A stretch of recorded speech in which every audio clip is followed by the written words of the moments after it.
کہ حضرت موسیٰ علیہ السلام آپ کو معلوم ہے کہ کوہ طور پر اللہ تعالیٰ سے ہم کلامی کا شرف حاصل کرتے تھے. گفتگو ہو رہی ہے لیکن اللہ نظر نہیں آ رہا.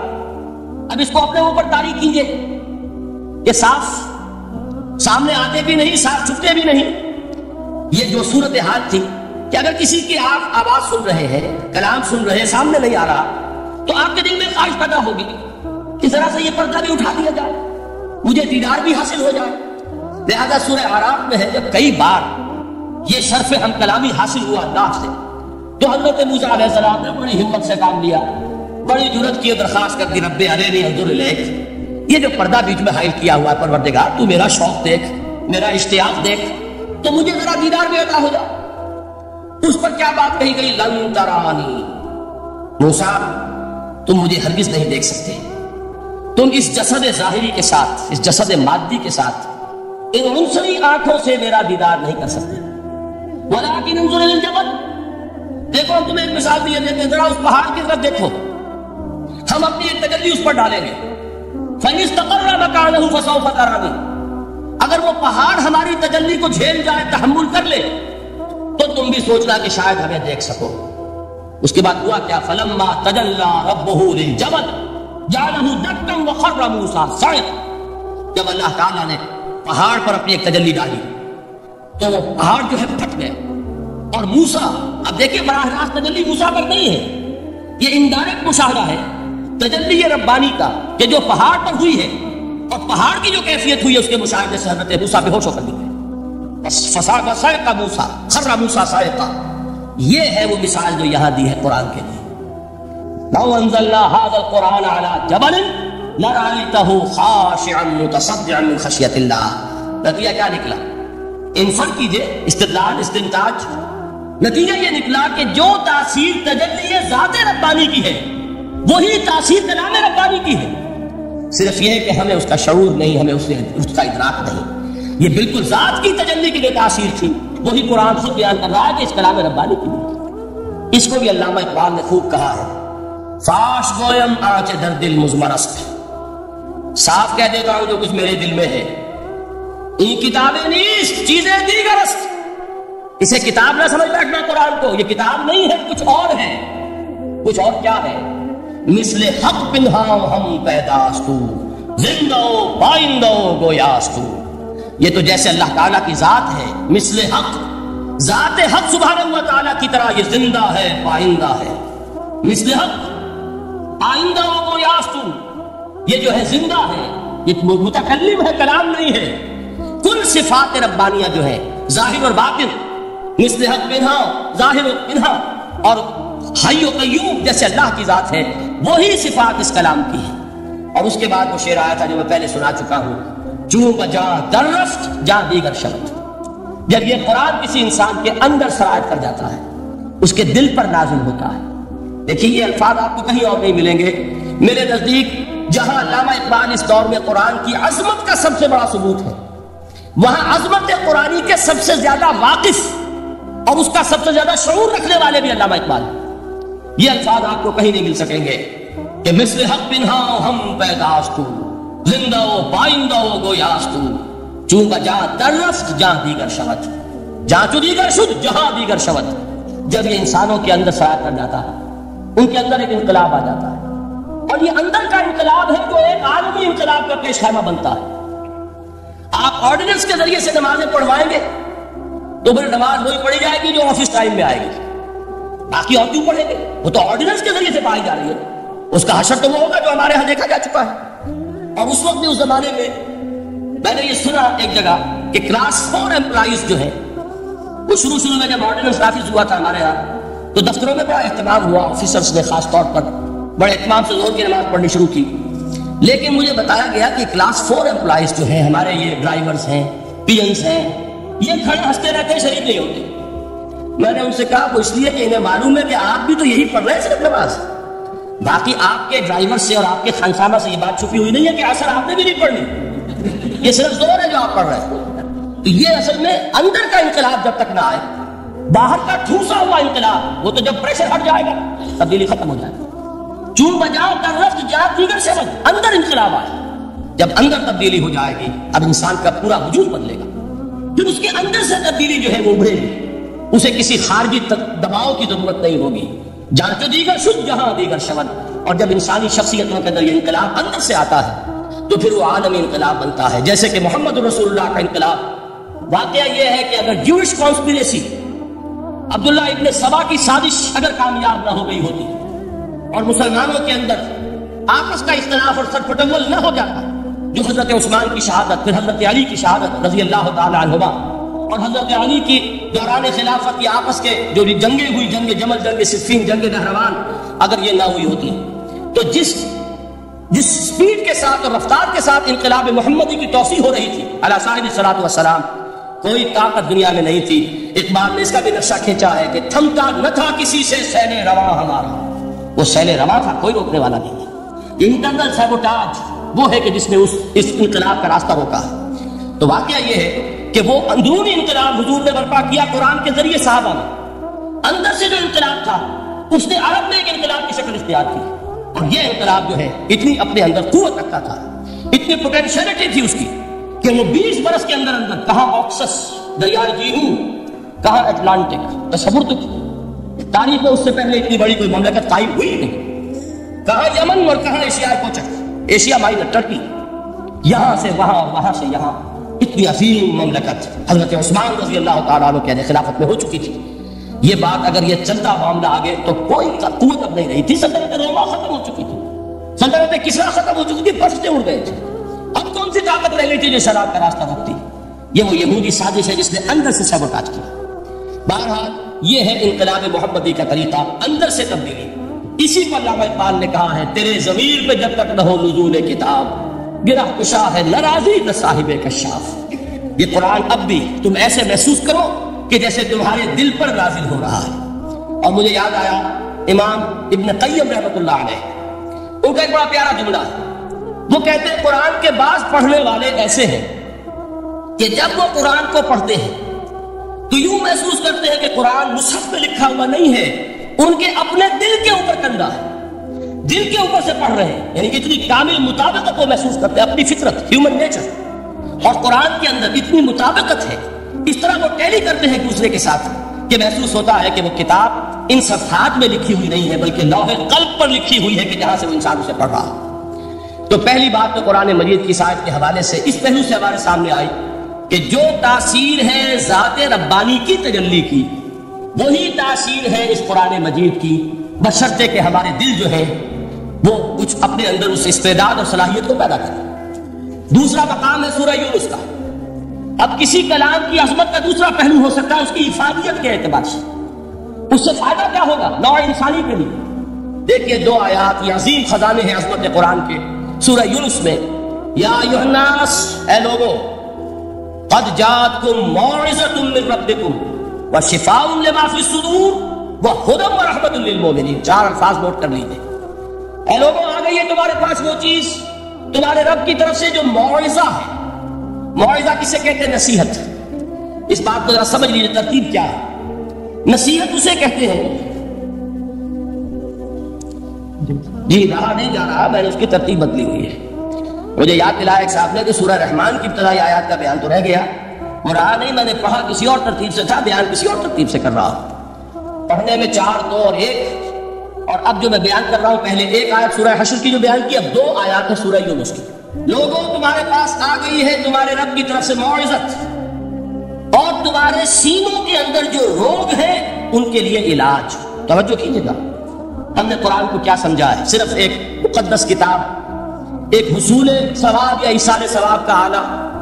قرآن ہے کیا؟ نمبر 1 موعظہ۔ موعظہ کسے کہتے ہیں؟ وعظ اسے کہتے ہیں وہ بات جس سے دل نرم ہو جائے، دل کے اندر گداز پیدا کرنے والی شے۔ وجہ کیا ہے؟ اعلیٰ سے اعلیٰ حکیمانہ بات کسی سے کہی جائے، دل سخت ہے، اثر نہیں ہوتا، ایک کرسٹ آ جاتا ہے انسان کے دل کے اوپر، جیسے کہ یہود کے علماء کے بارے میں فرمایا گیا ثم قست قلوبكم فهي كالحجارة أو أشد قسوة وإن من الحجارة لما يتفجر منه الأنهار وإن منها لما يهبط من خشية الله وإن منها لما يشقق فيخرج منه الماء۔ اے لوگوں پھر تمہارے دل سخت ہوتے چلے گئے، پھر وہ پتھروں کے مانند سخت ہو گئے، بلکہ ان سے بھی زیادہ سخت، اس لیے کہ پتھروں میں تو وہ بھی ہوتے ہیں کہ جو اللہ کے خوف سے گر جاتے ہیں، پتھروں میں وہ بھی ہوتے ہیں کہ جو اللہ کی خشیت سے پھٹ جاتے ہیں ان میں سے پانی بہ نکلتا ہے۔ پتھر تو اس طرح کے ہیں، لیکن انسان کا دل جب سخت ہو جائے، جب پتھر بن جائے، تو کوئی شے دنیا کی اس کی سختی کا مقابلہ نہیں کر سکتی۔ پہلے اس سختی کو نرم کریں گے، جیسے زمین ہے چٹیل زمین، اس زمین کے اندر ہل چلے گا تو بارش جو ہے فائدہ دے گی، اس کو آپ زمین کو نرم کرتے ہیں تاکہ وہ بارش کو جذب کرے، ورنہ چٹیل زمین ہے سخت، وہ پانی بہ جائے گا اور وہ زمین کا جذب نہیں ہوگا۔ تو پہلا لفظ استعمال کیا موعظہ، یہ قرآن واعظ ہے، نصیحت ہے، دلوں کو نرم کرتا ہے، دلوں پر جو کرست آ گیا ہے سخت اسے توڑتا ہے، اس میں ہل چلاتا ہے۔ پھر کیا کرتا ہے؟ پھر جب یہ جذب ہوتا ہے، شفاء لما فی الصدور، جو سینے کے روگ ہیں ان کے لیے شفا۔ اب آپ غور کیجئے گا، علامہ اقبال نے انہی دو اعتبارات سے مسلمانوں کا مرثیہ کہا کہ مسلمانوں نے اس قرآن کو نہ موعظہ کے لیے استعمال کیا اور نہ تزکیہ نفس کے لیے استعمال کیا، بلکہ اس کو تو صرف بنا لیا ہے وہ جان آسانی سے نکالنے کا نسخہ یا ایصال ثواب کا عادت۔ چنانچہ کہتے ہیں واعظ کے لیے واعظ دستہ زن و افسانہ بند، واعظ جو ہے ہمارے داستانے کہتے ہیں، افسانے کہتے ہیں، قصے کہتے ہیں، لطیفے کہتے ہیں، معنی او پست تو حرف او بلند، اس کے بیان میں معنی تو ہوتے بہت ہی گھٹیا، نیچے کے پست، الفاظ کا شکو ہوتا ہے، الفاظ بہت اونچے ہوتے ہیں۔ از خطیب و دیلمی گفتار او با ضعیف و شاذ و مرسل کار او، سارا باز و نصیحت جو ہو رہا ہے وہ ضعیف حدیثوں کے ذریعے سے، ضعیف روایات بخاری کی ہو، مسلم کی ہو، ترمذی کی ہو، ابن ماجہ کی ہو، کہاں خطیب بغدادی اور دیلمی وہ کتابیں کہ جن کی کوئی سند نہیں ہے، وہاں کی روایات کے ذریعے سے لوگوں کو تذکیر کرنے کی کوشش کر رہے ہیں۔ با ضعیف و شاذ و مرسل کار ہو، ضعیف روایات، شاذ روایات، مرسل روایات جن کا سلسلہ روایت محمد رسول اللہ تک متصل نہیں ہے، اس کے ذریعے سے کر رہے ہیں۔ حالانکہ موعظہ، سب سے بڑا موعظہ یہ قرآن تھا۔ قرآن کہتا ہے خود فذکر بالقرآن من یخاف وعید، اے محمد صلی اللہ علیہ وسلم آپ اس قرآن کے ذریعے نصیحت کیجیے، یہ قرآن ہے جو دلوں کی سختی کو ختم کرے گا، گداز پیدا کرے گا۔ دوسری طرف علامہ اقبال کیا کہتے ہیں کہ جہاں تک ہمارے ہاں جو بھی تصوف کے معروف حلقے ہیں، صوفیاء حق کی بات نہیں کہہ رہا، وہاں قوالی ہو رہی ہوگی تو حال آ جائے گا، صوفی پشمینہ پوش حال مست، از شراب نغمہ قوال مست، قوال سے جو کچھ مل رہا ہے، حال آ رہا ہے، مستی آ رہی ہے، کیف اور سرور حاصل ہو گیا ہے، صوفی پشمینہ پوش حال مست، از شراب نغمہ قوال مست۔ لیکن یہ کہ اس کی محفل میں در نمی سعادت با قرآن محفلش، اس کی محفل میں قرآن کا کہیں گزر نہیں ہے، جبکہ محمد رسول اللہ صلی اللہ علیہ وسلم کی بھی ایک محفل ہوتی تھی، محفل سماع۔ وہ محفل سماع کیا تھی؟ حضور صحابہ سے فرمائش کر کر کے قرآن سنتے تھے۔ حضرت عبداللہ ابن مسعود رضی اللہ تعالیٰ عنہ کی روایت موجود ہے کہ مجھے ایک مرتبہ حکم دیا حضور نے کہ قرآن سناؤ۔ میں نے عرض کیا حضور آپ کو سناؤں؟ آپ پر تو نازل ہوا ہے۔ حضور نے فرمایا نہیں، مجھے کسی اور سے سن کر کچھ اور لطف حاصل ہوتا ہے۔ اب امتثال امر میں حضرت عبداللہ ابن مسعود رضی اللہ تعالیٰ عنہ نے سورہ نساء پڑھنی شروع کی۔ 41ویں آیت پر پہنچے، چشم تصور سے دیکھیے کہ حضور بھی تشریف فرما ہے، صحابہ کرام کی محفل ہے، اور صحابہ کیسے بیٹھا کرتے تھے ادب کے ساتھ۔ ایک روایت میں الفاظ آئے ایسے بیٹھتے تھے ساکت و صامت ہو کر، بالکل خاموش، سکون، ساکن اور ساکت و صامت، کہ جیسے ان کے سروں پر پرندے بیٹھے ہیں کہ ذرا جنبش کریں گے تو پرندہ اڑ جائے گا، اس ادب کے ساتھ۔ تو محفل جو ہے حضور صلی اللہ علیہ وسلم کی، اور ایک صحابی حضرت عبداللہ ابن مسعود گردن نیچی کیے ہوئے ہیں اور قرآن پڑھتے چلے جا رہے ہیں۔ جب اس آیت پر پہنچے فَكَيْفَ إِذَا جِئْنَا مِن كُلِّ أُمَّةٍ بِشَهِيدٍ وَجِئْنَا بِكَ عَلَىٰ هَٰؤُلَاءِ شَهِيدًا، کیا ہوگا اس دن جس دن کہ ہم ہر امت پر ایک گواہ کھڑا کریں گے، اور اے نبی آپ کو گواہ بنا کر لائیں گے ان کے خلاف، آپ کو یہ ٹیسٹیفائی کرنا ہوگا کہ اللہ کا جو کلام میرے پاس آیا تھا میں نے پہنچا دیا تھا، اب ان کی ذمہ داری ہے، they are accountable, they are responsible. اس پر حضور نے فوراً فرمایا حسبک حسبک، بس کرو بس کرو۔ اور حضرت عبداللہ ابن مسعود فرماتے ہیں کہ میں نے جب نگاہ اٹھا کر دیکھا حضور کے آنکھوں سے آنسو روا تھے۔ یہ ہے سماع، یہ محفل سماع ہے، کاش کہ اللہ تعالی ہمیں اس کی توفیق عطا فرمائے۔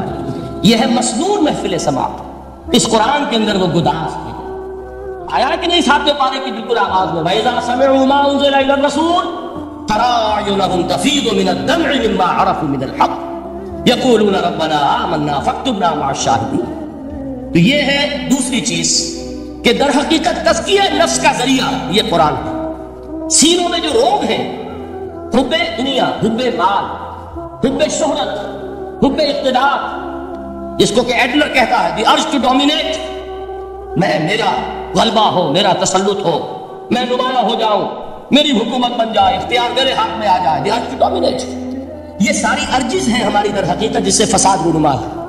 یہ حب مال ہے جس کی وجہ سے ہمارے اندر تنافس ہے۔ الہاکم التکاثر حتی زرتم المقابر، یہ کثرت اور محتاج کی طرف تمہیں غافل کیے رکھتی ہے، یہاں تک کہ قبروں تک جا پہنچتے ہو۔ آنکھ انسان کی کھل نہیں پاتی، جس کے پاس 10 نسلوں کے لیے کھانے کو موجود ہے، اس کی بھی حرص جو ہے اور مزید کا لالچ جو ہے وہ ختم نہیں ہوتا۔ یہ چیزیں ہیں اصل روگ، ان دلوں کے روگوں کا اور سینوں کے اندر کے امراض کا علاج قرآن ہے۔ یا ایھا الناس قد جاءتکم موعظۃ من ربکم وشفاء لما فی الصدور۔ اب جب یہ دو چیزیں ہو جائیں گی، اب تیسرا لفظ ہے ہدن۔ ہدایت بیکار ہے جب تک دل میں گداز نہ ہو، ہدایت بیکار ہے جب تک کہ نیت درست نہ ہو۔ کوئی شخص بڑا عالم ہے لیکن اپنے علم کو اس نے ذریعہ بنایا ہے دنیا کمانے کا، تو در حقیقت یہ قرآن اس کے حق میں ہدایت نہیں ہے، اس کے حق میں عذاب خدا بندی کا ذریعہ بن رہا۔ حضور نے خود فرمایا القرآن حجت لک علیک، یہ قرآن یا تمہارے حق میں حجت ہے یا تمہارے خلاف حجت بنے گا قرآن کے قیامت کے دن۔ اس لیے کہ ایک شخص اس کو دنیا کمانے کا ذریعہ بنا رہا ہے، ایک شخص اس کو شہرت کے حصول کا ذریعہ بنا رہا ہے، ایک شخص علم کو ذریعہ بنا رہا ہے دنیا میں نمایاں ہونے کا، اپنی تعریف کا۔ حضور نے فرمایا کہ قیامت کے دن سب سے پہلے 3 افراد کا معاملہ پیش ہوگا عدالت خدا بندی میں۔ ایک وہ جو بڑا عالم سمجھا جاتا تھا، اس سے بڑا علم پھیلا۔ دوسرا وہ جو بہت صاحب ثروت تھا، اس نے بہت خیرات کے کاموں میں پیسہ لگایا۔ تیسرا وہ جو دنیا میں شہید سمجھا جاتا تھا کہ اللہ کی راہ میں جنگ کرتے ہوئے جان دے رہا۔ اللہ ان تینوں سے جو اس کو نعمتیں دی تھی ان کا ذکر کر کے پوچھے گا کہ میں نے تمہیں یہ دیا، تمہیں یہ دیا، تمہیں یہ دیا، تم کیا کرتے لائے؟ وہ شہید کہے گا کہ اللہ میں نے تیری راہ میں جنگ کی اور اپنی جان دے دی تاکہ تو راضی ہو جائے۔ اللہ فرمائے گا کذبتا، تو نے جھوٹ بولا، انک قد قاتلت لیقال جریء، تو نے تو یہ جنگ اس لیے کی تھی کہ کہا جائے کہ بڑا جری ہے، بڑا بہادر ہے۔ یہ لوگوں سے بہادری کے تمغے لینا تمہارا مقصود تھا۔ وقد قیل، وہ کہا جا چکا ہے، اب یہاں تمہارے لیے کچھ نہیں، اور فرشتوں کو حکم ہوگا وہ اودے وہ اس کو گھسیٹتے ہوئے جہنم میں جھونک۔ دنیا میں شہید سمجھا جا رہا ہے، آخرت میں جہنمی۔ یہی حال اس عالم کا ہوگا، یہی حال اس دولت مند کا ہوگا۔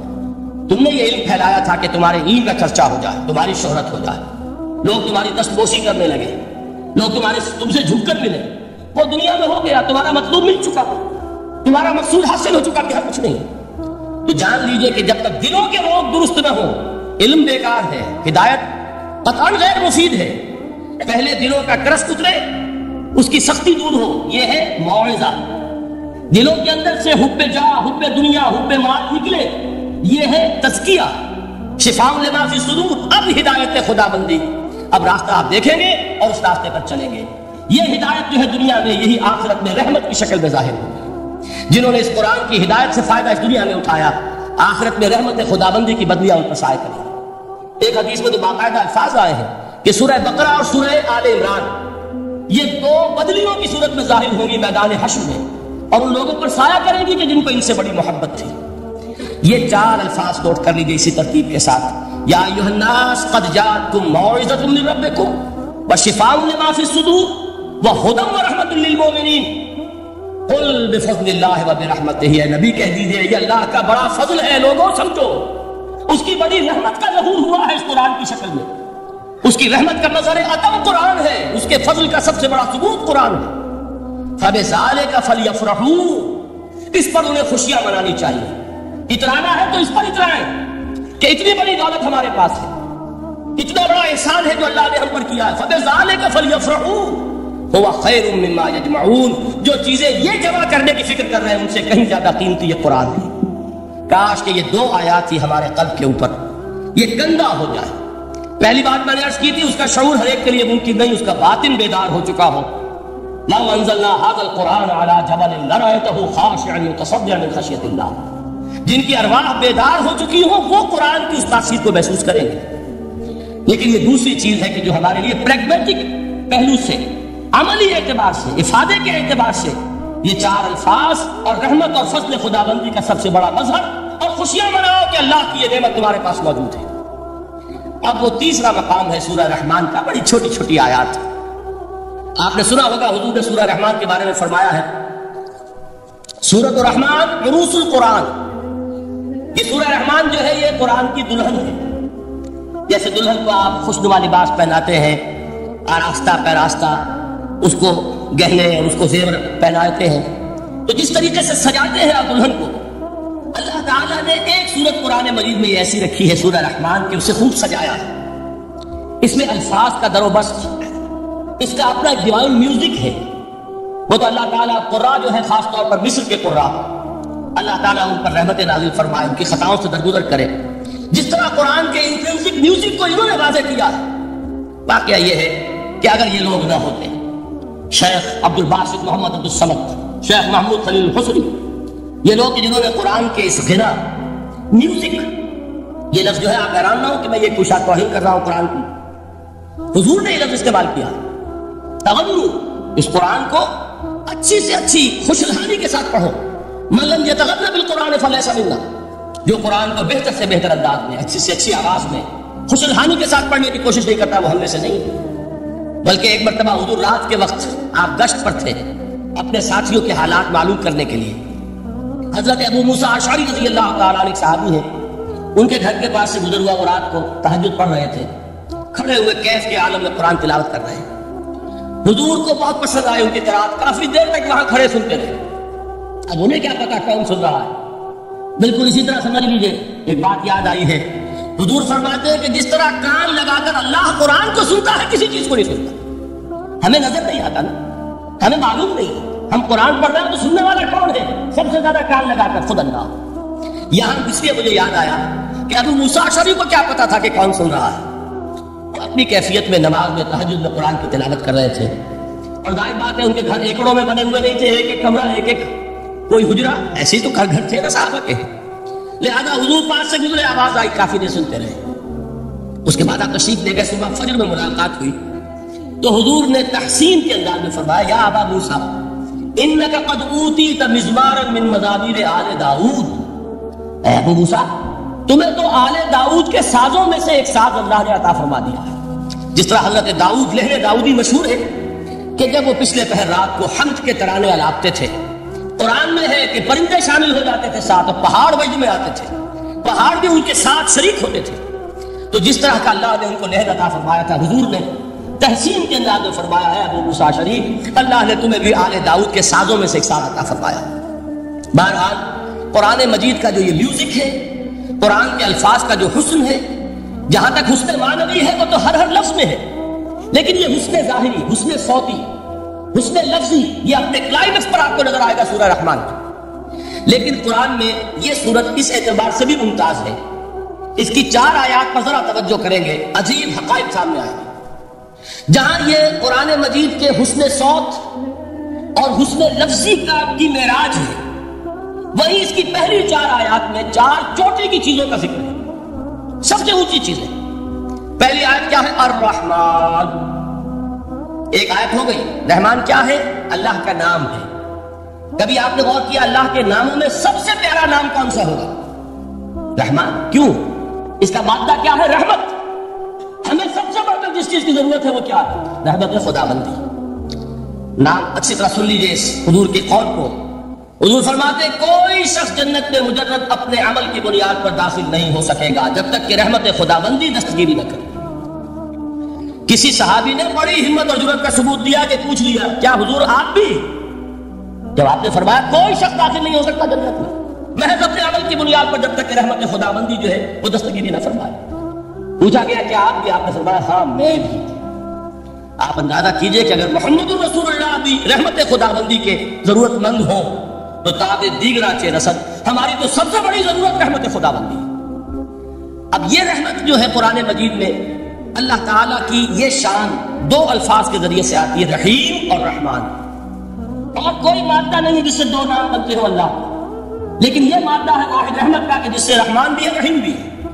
رحیم صفت مشبہ ہے، رحمت دائم ہو جائے گی، مستقل ہوگی تو رحیم کہیں گے. اور رحمان اس میں رحمت کی ہے وہ شان ہے کہ جیسے ٹھاٹھے مارتا ہوا سمندر ہو، ہیجان کی کیفیت، طوفانی کیفیت، رحمت خداوندی کا طوفانی جوش، وہ ہے رحمان. آپ تو رہتے اس علاقے میں ہیں، آپ کو معلوم ہے عرب اگر بھوکا مرا جا رہا ہو تو کیا کہے گا؟ انا جوعان. پیاسا مرا جا رہا ہو انا عطشان. بہت غضبناک ہوگا غضبان. غضبان آصفہ قرآن میں آیا، بہت غضبناک. رحمان جس کی رحمت جو ہے جوش میں ہے، ٹھاٹھے مارتے ہوئے سمندر کے مانند. تو یہ اللہ تعالیٰ کے ناموں میں سب سے پیارا نام. اب آگے چلیے. الرحمن علم القرآن، رحمان نے قرآن سکھایا. رحمت خداوندی کا سب سے بڑا مظہر، رحمان کی رحمانیت کا سب سے بڑا مظہر قرآن ہے. ان میں جو منطقی ربط ہے اس کو سمجھتے جائیے. اچھا آپ یہ سوچئے، جو علم بھی انسان کو حاصل ہوا وہ کس نے دیا؟ اللہ نے. سائنس کا علم کس نے دیا؟ اللہ نے. علم آدم الاسماء کلھا، وہ علم الاسماء جو حضرت آدم کو دے دیا گیا تھا ازل میں، یہ اسی کا ظہور ہے، یہ اسی کی ایکسفولیشن ہے جو ہو رہی ہے، ہوتی رہے گی ابھی. اور دوسرے علم ہے وہ کس نے دیا؟ اللہ نے دیا. لا یحیطون بشیء من علمہ الا بما شاء. مخلوق میں سے کوئی اللہ کے علم میں سے کسی شے کا احاطہ نہیں کر سکتا مگر وہ جتنا اللہ دینا چاہے. لیکن یہ کہ تمام علوم میں چوٹی کا علم قرآن. نوٹ کرتے جائیے، چوٹی کی چیزیں جمع کی. اللہ کے ناموں میں چوٹی کا نام رحمان. اللہ نے جو کچھ انسان کو سکھایا اس میں چوٹی کا علم قرآن. خلق الانسان، انسان کو پیدا فرمایا. سوال یہ کہ حیوانات کو کس نے پیدا فرمایا؟ آسمان کس نے پیدا کیا؟ زمین کس نے پیدا کیا؟ فرشتے کس نے پیدا کیے؟ کیا مطلب خلق الانسان؟ اس کی تمام مخلوقات میں اس کا کلائمیکس، اس کی تخلیق کی معراج، اس کے تخلیق کا نقطہ عروج انسان ہے. یہ ہے کہ جو مسجود ملائک بنا ہے. وَلَقَدْ كَرَّمْنَا بَنِي آدَمَ وَحَمَلْنَاهُمْ فِي الْبَرِّ وَالْبَحْرِ وَرَزَقْنَاهُمْ مِنَ الطَّيِّبَاتِ وَفَضَّلْنَاهُمْ عَلَىٰ كَثِيرٍ مِّمَّنْ خَلَقْنَا تَفْضِيلًا. تو تخلیق میں سب سے اونچی تخلیق انسان کی، علموں میں سب سے اونچا علم قرآن کا، اللہ کے ناموں میں سب سے اونچا نام رحمان. اب آئیے چوتھی چیز، علمہ البیان، انسان کو بیان کی صلاحیت عطا فرمائی. کیا اور کوئی صلاحیت عطا نہیں کی؟ بینائی کس نے دی؟ اللہ نے. اسی طریقے سے سماعت کس نے عطا فرمائی؟ اللہ. کتنی فیکلٹیز ہیں، کتنے ایکسٹرنل آرگنز ہیں سینس کے، کتنے انٹرنل سینسز ہیں جو اللہ نے دیے ہیں. لیکن یہاں بھی سمجھ لیجئے جتنی فیکلٹیز ہیں ہیومن فیکلٹیز، ان میں ٹاپ کی فیکلٹی جو ہے وہ اسپیچ ہے، کلام ہے، بیان ہے. جن لوگوں نے میڈیکل سائنس کا مطالعہ کیا ہے وہ جانتے ہیں کہ یہ برین ہے، ہیومن برین. اس برین میں جو وہ اوپر ایک زرد سا مادہ ہوتا ہے، گرے میٹر، اس کی ایک کوٹنگ ہوتی ہے. یہ ہائیسٹ ایوالوڈ فارم ہے اور اس میں سب سے بڑا رقبہ جو ہے وہ اسپیچ سینٹر کہلاتا ہے. اسی لیے انسان کو حیوان ناطق کہتے ہیں. حیوان کے اور انسان کے مابین امتیاز قائم کیا گیا، نطق، گویائی، بولنا. اب یہ کیا چیز ہوئی؟ انسان کی صلاحیتوں میں سے سب سے اونچی صلاحیت. 4 آیتیں ہو گئی. اللہ کے ناموں میں سب سے چوٹی کا نام رحمان. اس نے جو علوم پیدا کیے ان میں چوٹی کا علم قرآن. اس نے جو مخلوقات پیدا فرمائی ان میں چوٹی کی مخلوق انسان. انسان کو جو صلاحیت اور استعداد عطا فرمائی ان میں چوٹی کی استعداد بیان. جمع کیجئے نتیجہ کیا نکلے گا؟ وہ نتیجہ ایک حدیث نبوی کی شکل میں سامنے آتا ہے. پہلی حدیث میں نے یہی پڑھی تھی، اس کے راوی کون ہے؟ عثمان ابن عفان. میں حیران ہوتا ہوں وہ قافیہ یہاں بھی موجود ہے. رحمان، قرآن، بیان، انسان، عثمان، عفان. باپ کا نام بھی اسی وزن پر ہے، عثمان ابن عفان. عن عثمان ابن عفان رضی اللہ تعالی عنہ قال قال رسول اللہ صلی اللہ علیہ وسلم. حضرت عثمان شہید مظلوم ذو النورین رضی اللہ تعالی عنہ فرماتے ہیں کہ اللہ کے رسول صلی اللہ علیہ وسلم نے فرمایا خیرکم من تعلم القرآن وعلمہ. تم میں سے بہترین لوگ وہ ہیں جو قرآن سیکھے اور سکھائیں. قوت بیان جو تمہاری ٹاپ فیکلٹی ہے، اس کا استعمال کسی گھٹیا کام کے لیے نہیں ہونا چاہیے. دیکھیں اردو میں محاورہ ہے کہ توپ سے مکھی نہیں ماری جاتی.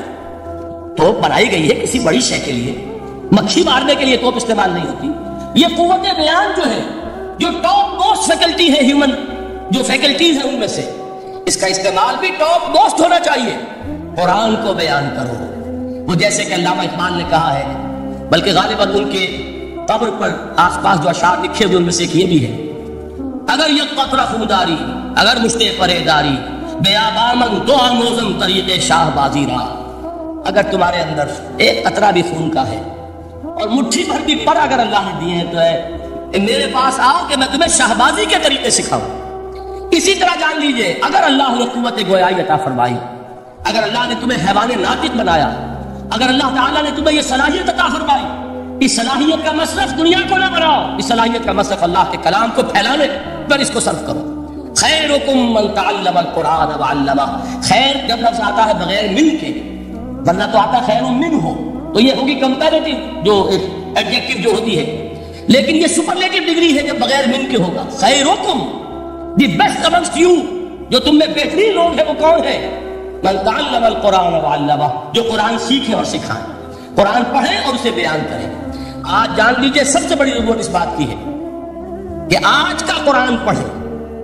آپ حیران ہوں گے کہ یہ کیا کہا اس میں؟ دیکھیے قرآن اترا ہے 1400 برس پہلے، لیکن تا قیامت نوع انسانی کو جتنے مسائل تک پیش ہوں گے ان سب کا حل اس میں ہے، البتہ کھودنا پڑے گا، گہرائی میں اترنا ہوگا۔ ایک قرآن کی سطح ہے، اس سطح نہیں، اس کی گہرائیوں کے اندر غوطہ زنی کرو، قرآن میں ہو غوطہ زن اے مرد مسلمان۔ اور آج کا قرآن یعنی آج کی ہدایت جو اللہ نے اس میں رکھی ہوئی ہے، ڈگ اٹ آؤٹ، اس کو نکالو اس کے اندر سے۔ ابھی میں حدیث تو آپ کو سناؤں گا، اس میں یہ تصور آئے گا سامنے اور واضح ہو کر۔ آج کے انسان کی رہنمائی اس قرآن سے اخذ کر کے انسان تک پہنچاؤ، یہ ہے فریضہ محمد رسول اللہ کی امت کا صلی اللہ علیہ وسلم۔ آپ نے وہ حدیث سنی تھی کہ بلغوا عنی ولو آیۃ۔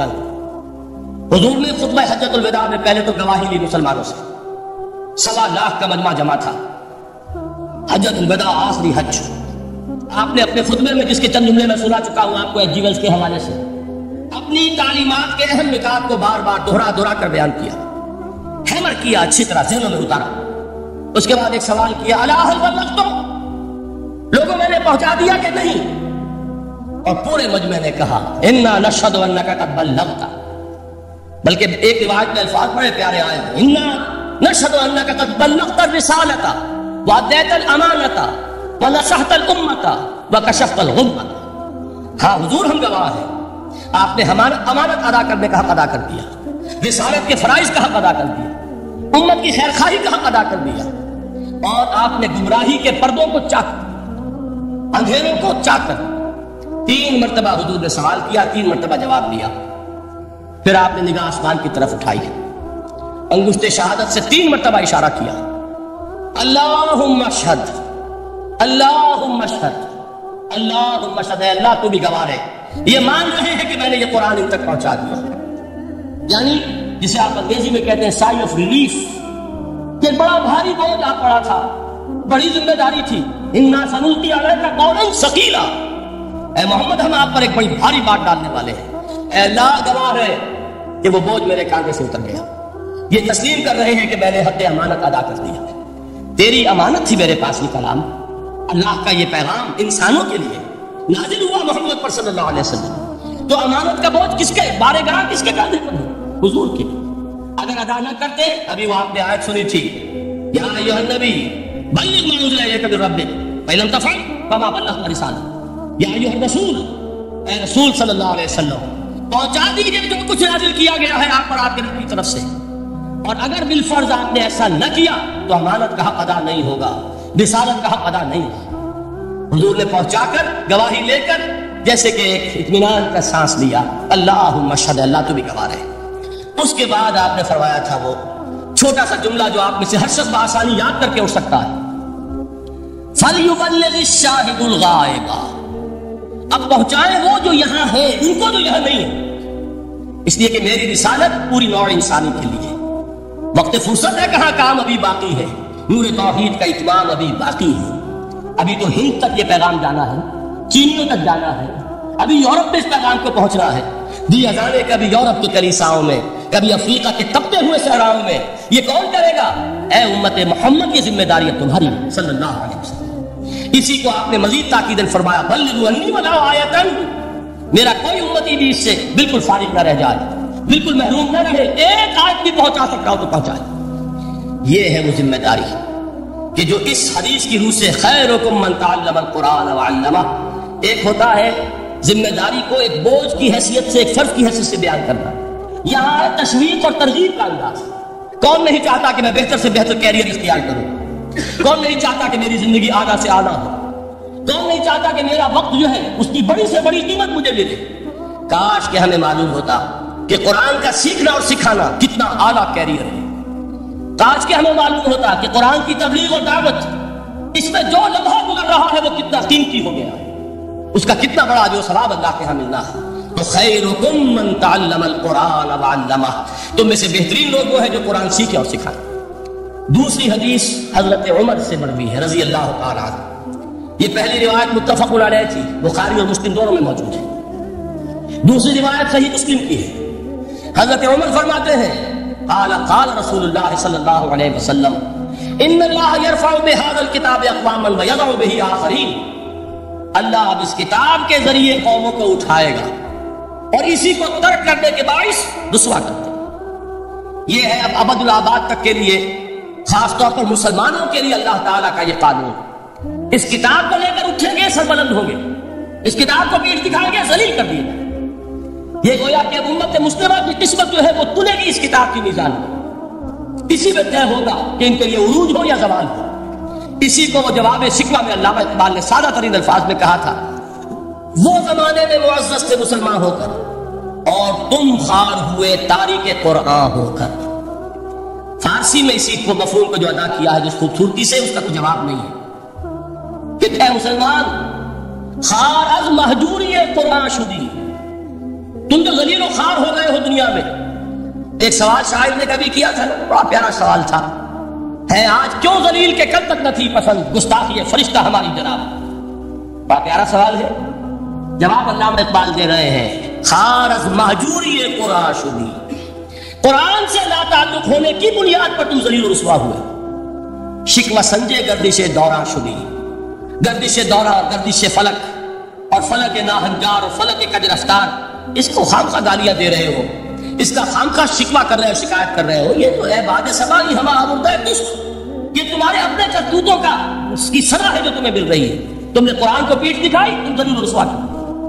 خار از مہجوری قرآن شدی، شکوہ سنجے گردش دوران شدی، اے جو شبنم بر زمین افکندئی در بغل داری کتاب زندگی، اے وہ قوم جو شبنم کی طرح زمین پر پڑی ہے، اغیار اسے پاؤں تلے روند رہے ہیں، جیسے آپ صبح کو سیر کرنے نکلتے ہیں، سبزے پر پڑی ہوئی شبنم اسے آپ روندتے ہیں اپنے قدموں تلے۔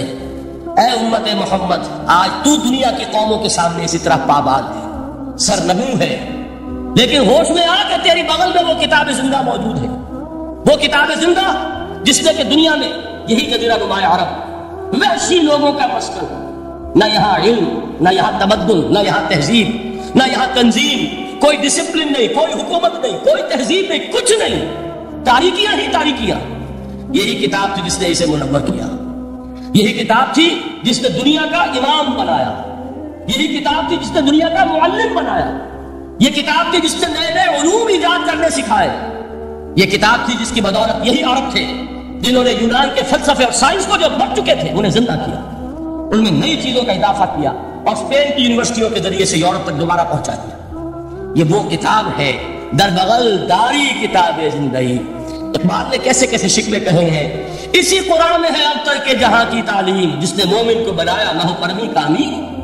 اس قرآن کو لے کر مسلمان نکلا ہے، ایک ہاتھ میں قرآن، ایک میں تلوار۔ قرآن مانیے قرآن، تلوار کا نام بھی آپ اپولوجیٹک انداز میں نہ لیا کریں۔ انقلاب کی تکمیل تلوار سے ہوتی ہے، انقلاب کی تمہید کسی کتاب سے ہوتی ہے، اچھی طرح جانیں۔ کبھی انقلاب صرف کتاب سے نہیں آیا، کتاب سے ذہن بدلتے ہیں، کتاب سے فکر بدلتی ہے، کتاب سے سوچ بدلتی ہے، کتاب سے جماعت تیار ہوتی ہے، قوت تیار ہوتی ہے۔ وہ 313 جو میدان بدر میں تھے وہ قرآن کا اعجاز کا ظہور تھے، لیکن ان کے ہاتھوں میں تلوار آئی ہے۔ ہم اسے ڈینائی نہیں کریں گے کہ در حقیقت انقلاب محمدی کی تکمیل میں یقیناً تلوار کا حصہ، لیکن یہ تلوار ہاتھ میں لینے والے آتے کہاں سے اگر قرآن کے ذریعے سے محمد رسول اللہ نے وہ جماعت تیار نہ کی ہوتی؟ وہ کام کیا ہے، یتلو علیہم آیاتہ ویزکیہم ویعلمہم الکتاب والحکمہ، وہ سارا عمل قرآن کے گرد گھوم رہا ہے جس سے وہ جماعت تیار ہوئی۔ اور پھر اقبال نے اس کو بھی 2 جملوں کے اندر ادا کر دیا، ایک شعر کے 2 مصرے، بانسے درویشی در ساز و دمادم زن جو پختہ شبی خدرا بر سلطنت جم زن۔ پہلے ہے وہ نشہ درویشی، وہ فقر، وہ صحابہ کرام کے وہ راتوں کو اللہ کے سامنے کھڑے رہنا، وہ تزکیہ نفس، وہ موعظہ قرآنی، وہ تزکیہ جو قرآن کے ذریعے سے ہو رہا تھا 13 برس تک ہوا. اب جب ایک جماعت تیار ہو گئی، ایک قوت وجود میں آئی، تو اب اس قوت کو محمد رسول اللہ نے باطل کے نظام پر دے مارا، ٹکرایا. بانشے درویشی در ساد و دمادم زن، چون پختہ شری خدرا بر سلطنت جم سن. تبھی وہ انقلاب آیا، جان حق و زحق الباطل ان الباطل کان زہوقا. تو اللہ تعالیٰ اس کتاب کو اب میزان بنا چکے ہیں. وبالحق انزلناہ وبالحق نزل، یہ قرآن حق کے ساتھ نازل ہوا ہے، فیصلہ کن کتاب ہے. انہ لقول فصل وما هو بالحزل، یہ قول فصل ہے، حزل نہیں ہے، کسی شاعر کی شاعری نہیں ہے کہ آپ نے تحسین کی تو کیا اور نہ کی تو کیا. یہ کتاب وہ ہے کہ اگر مانو گے تو مہو پروی کا امیر بنو گے، اور اگر اس کو پیٹ دکھائے رکھو گے جیسے دکھائی تم نے تو ذلیل کر دیے جاؤ گے، رسوا کر دیے جاؤ گے. جیسے کہ آج کم سے کم 300 برس سے پوری دنیا میں مسلمان ذلیل اور خار خار از محجوری قرآن شدی، شکوہ سنجے گردش دوران شدی. اے جو شبنم بر زمین افتندئی در بغل داری کتاب زندگی. ان اللہ یرفع بہذا الکتاب اقواما ویضع بہ آخرین. رواہ مسلم.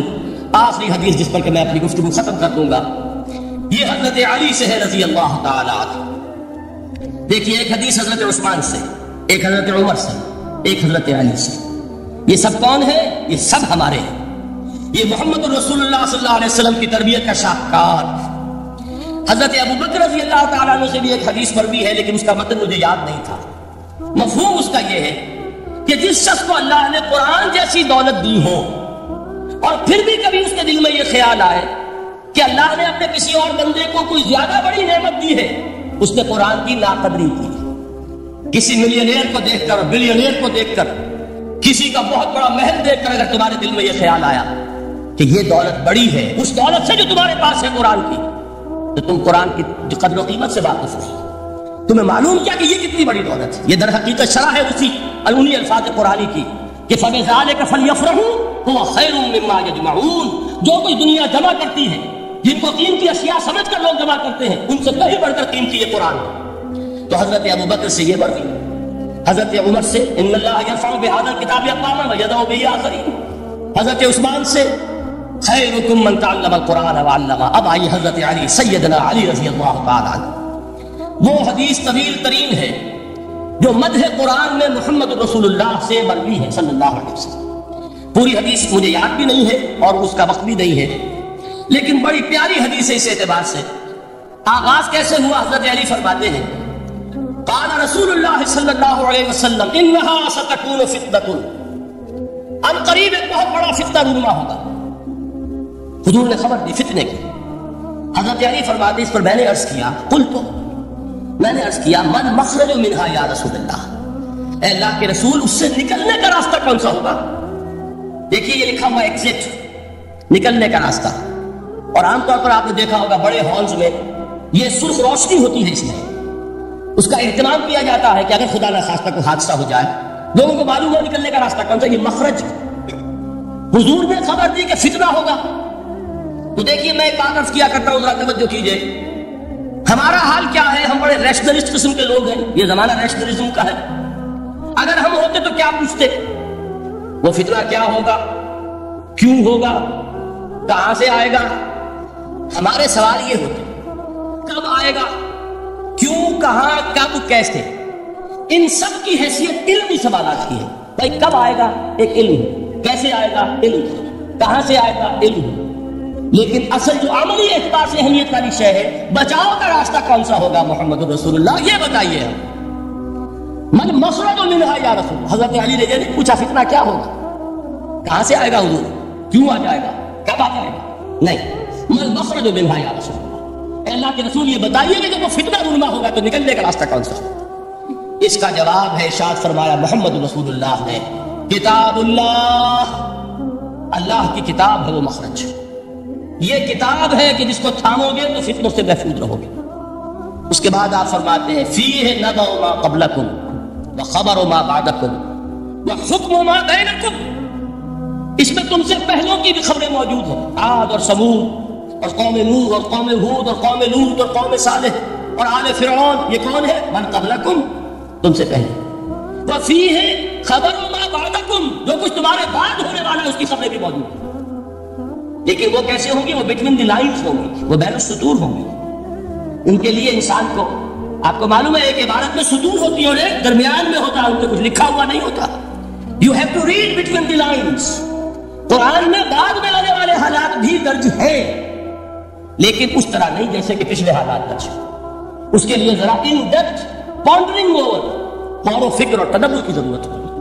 وَحُكْمُ مَا بَيْنَكُمْ، اور جتنے اختلافات تمہارے اندر پیدا ہوں گے تا قیام قیامت، ان سب کا فیصلہ بھی اس کتاب میں موجود ہے۔ وَهُوَ حَبْلُ اللَّهِ الْمَتِينُ وَهُوَ الذِّكْرُ الْحَكِيمُ، یہی تو ہے وَهُوَ الصِّرَاطُ الْمُسْتَقِيمُ، سیدھا راستہ اور کون سا؟ یہ قرآن تو ہے۔ ہر رکعت میں کہتے ہو اهْدِنَا الصِّرَاطَ الْمُسْتَقِيمَ، اور قرآن دیا ہوا اس پر غور نہیں کرتے۔ عجیب تماشا ہے ہمارا، نماز کی ہر رکعت میں اهْدِنَا الصِّرَاطَ الْمُسْتَقِيمَ، اور حضور فرماتا هو الصراط المستقیم، صراط مستقیم یہ قرآن ہی تو ہے، الذکر الحکیم یہ قرآن ہی تو ہے، وہو حبل اللہ المتین، اور یہی ہے اللہ کی مضبوط رسی۔ آپ نے قاری صاحب سے وہ آیات سنی سورہ آل عمران کی، واعتصموا بحبل اللہ جميعا ولا تفرقوا، اللہ کی رسی کو مضبوطی سے مل جل کر تھامو اور تفرقے میں مبتلا نہ ہو۔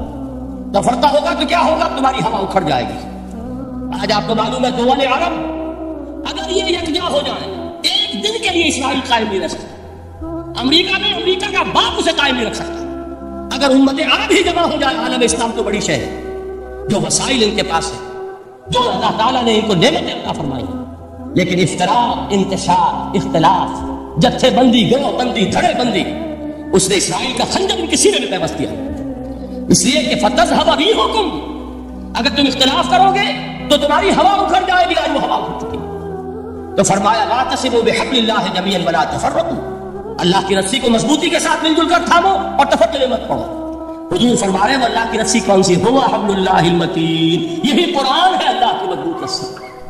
علامہ اقبال نے کیا خوب کہا ہے، علامہ اقبال نے قرآن اور حدیث کے حقائق کو جس طریقے سے اشعار کا جامہ پہنایا ہے، وہ تو خود کہتے ہیں گوہر دریائے قرآن سفتام، میں نے قرآن مجید کے دریا سے موتی نکال کر اپنے اشعار کے اندر میں نے چن دیے ہیں، میرا کام اور کچھ نہیں ہے۔ موتی کوئی بھی غواص پیدا نہیں کرتا، دریا کی گہرائی سے نکال لاتا ہے۔ یہ میری حکمت نہیں ہے جو میرے اشعار میں ہے، یہ میں نے قرآن مجید کے دریا میں غوطہ زنی کر کے اس سے یہ موتی نکالا۔ گوہر دریائے قرآن سفتام۔ اب دیکھیے اسی حدیث کے اس ٹکڑے کو کیسے شعر میں لائے ہیں، از یک آئینی مسلمان زندہ است، طے کرے ملت سے قرآن زندہ ہست۔ مسلمان کی زندگی تو ایک آئین کے بدولت ہے، یہ آئین قرآن، جو کہا تھا کبھی قائد اعظم مرحوم نے جب پوچھا گیا تھا کہ آپ کے پاکستان کا دستور کیا ہوگا، کیا فرمایا تھا؟ یاد کیجئے کہ ہمیں کسی نئے دستور کی ضرورت نہیں، ہمارا دستور 1400 برس پہلے طے ہو چکا ہے۔ یہ ہماری بدقسمتی ہے جو کچھ کہا تھا قائد اعظم نے کہ God has given us a golden opportunity to prove our worth as architects of a new state, and let it not be said that we didn't prove equal to the task۔ میں معذرت کے ساتھ عرض کروں گا کہ واقعہ یہ ہے کہ ہم اس کے ایکول ٹو دی ٹاسک ثابت نہیں ہوئے۔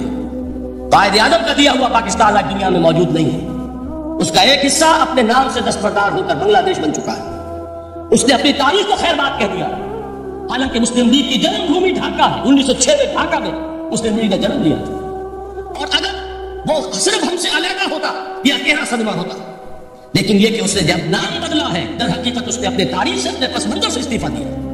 یہ ہمارا دوہرا ہمارے لیے صدمے کی بات ہے۔ کیا 2 یمن موجود نہیں؟ ان میں سے کوئی ایک بھی اپنا نام چھوڑنے کو تیار ہوگا؟ کیا 2 جرمنی دنیا میں موجود نہیں؟ کوئی ایک بھی ان میں سے اپنا نام چھوڑے گا؟ کیا 2 کوریا نہیں ہے؟ 2 ویتنام نہیں ہے؟ تو کیا 2 پاکستان نہیں ہو سکتے تھے؟ ہو سکتے تھے۔ میں یہ کہا کرتا ہوں کہ یہ گہرا صدمہ ہے علیحدگی، اور دوہرا صدمہ ہے، اور اس سے کہیں زیادہ بڑا کہ انہوں نے اپنا نام بدل دیا، اپنی آئیڈینٹی چینج کر دی، انہوں نے وہ نام اپنے ماتھے سے اتار کر خلیج بنگال میں دبو دیا۔ یہ بہت بڑی سزا ہے جو ہمیں ملی ہے۔ کیوں ملی ہے؟ کہ ہم نے 25 برس تک اس قانون جس کو کہا تھا کہ وہ ہمارا آئین ہے، اس کو آئین نہیں بنایا۔